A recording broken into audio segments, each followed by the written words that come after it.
Les gènes sont les instructions pour chaque partie et fonction de notre corps.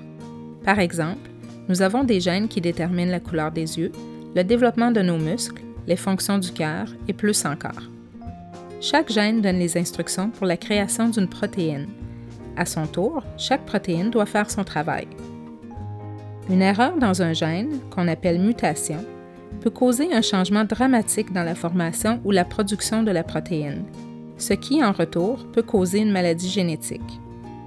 Chacun d'entre nous avons les mêmes gènes, incluant celui causant la maladie de Huntington. Tous nos gènes sont présents en 2 copies, puisque nous recevons une copie de chaque gène de notre père et l'autre copie de notre mère. La maladie de Huntington a une transmission autosomique dominante, ce qui veut dire que la maladie atteint autant les hommes que les femmes, que chaque enfant né d'une personne atteinte a un risque de 50% d'hériter du gène défectueux et donc de développer un jour la maladie, et que celle-ci ne saute pas de génération. Donc, si aucun des parents n'a le gène défectueux, leurs enfants ne seront pas atteints non plus. À chaque grossesse, la transmission des gènes est au hasard et il n'y a pas de lien avec d'autres caractéristiques.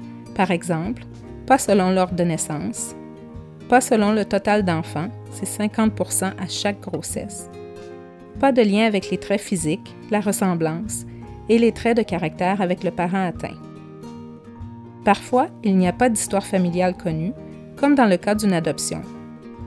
Cela peut aussi se produire lorsqu'un membre de la famille n'a pas été diagnostiqué avec la maladie ou a reçu le diagnostic d'une autre maladie par erreur, telle que l'Alzheimer ou le Parkinson.